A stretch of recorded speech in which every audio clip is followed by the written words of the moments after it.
चामोर्शी तालुक्यातील मुधोली चक्र क्रमांक 2 चे प्रस्तावित एमआयडीसी साठी सुरू असलेल्या जमीन अधिग्रहण प्रक्रियेला 3 महिन्यांची स्थगिती दिल्याचं सांगितलं जात असतानाही गुरुवारी ड्रोनद्वारे जमिनीचे सर्वेक्षण करण्याचा प्रयत्न झाल्याने शेतकरी आणि ग्रामस्थांमध्ये तीव्र संतापाची लाट उसळली आहे। संतप्त शेतकऱ्यांनी सर्वेक्षणासाठी आलेल्या पथकाला ग्रामपंचायत कार्यालयात रोखून धरत प्रशासनाविरोधात जोरदार आंदोलन केले।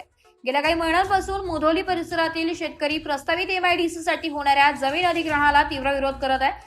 शेतकऱ्यांच्या आक्षेपानंतर प्रशासनाने अधिग्रहण प्रक्रियेला 3 महिन्यांची स्थगिती दिल्याचे सांगितले होते। मात्र स्थगिती लागू असतानाच ड्रोनद्वारे मोजणीसाठी पथक दाखल झाल्याने शेतकऱ्यांचा संताप अनावर झालाय। स्थगिती असताना सर्वेक्षणाचे आदेश कोणी दिले, कोणत्या अधिकाऱ्याच्या निर्देशानुसार ही कारवाई सुरू करण्यात आली, असा सवाल उपस्थित करत ग्रामस्थांनी प्रशासनाकडून याबाबत तातडीने खुलासा करण्याची मागणी केली आहे। घटनेची माहिती मिळताच तहसीलदारांसह पोलीस आणि महसूल विभागाचे अधिकारी घटनास्थळी दाखल झाले।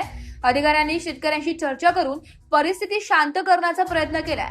मात्र अधिग्रहण प्रक्रिया पूर्णपणे थांबवण्याबाबत ठोस लेखी आश्वासन मिळेपर्यंत कोणतीही मोजणी किंवा सर्वेक्षण होऊ देणार नाही, अशी ठाम भूमिका शेतकऱ्यांनी घेतली आहे। या आंदोलनात महिला व पुरुष शेतकऱ्यांनी मोठ्या संख्येने सहभाग घेतला। ग्रामपंचायत परिसरात काही काळ तणावपूर्ण वातावरण निर्माण झालं होतं। पोलिसांनी परिस्थिती नियंत्रणात ठेवत कोणताही अनुचित प्रकार घडू दिला नाहीये। शेतकऱ्यांचा इशारा, शेतकऱ्यांचा विश्वास न घेता किंवा स्थगिती आदेशाचे उल्लंघन करून पुन्हा सर्वेक्षण अथवा जमीन अधिग्रहणाची प्रक्रिया सुरू करण्याचा प्रयत्न झाल्यास यापेक्षा तीव्र आंदोलन छेडण्यात येईल, असा इशारा ग्रामस्थांनी प्रशासनाला दिला। एमआयडीसीसाठी प्रस्तावित जमीन अधिग्रहणाचा प्रश्न सध्या अत्यंत संवेदनशील बनला असून प्रशासनाने याबाबत स्पष्ट भूमिका घेऊन शेतकऱ्यांशी संवाद साधण्याची गरज व्यक्त केली जात आहे।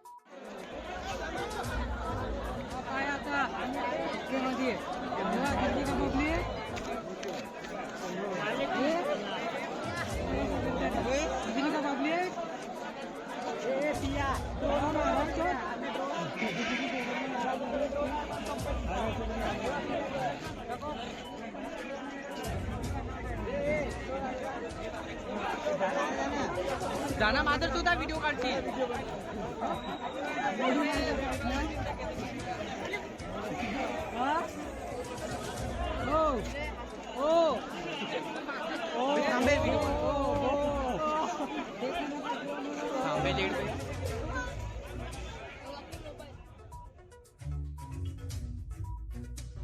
मराठी न्यूज साठी तालुका प्रतिनिधी विजय नार, चामोर्शी।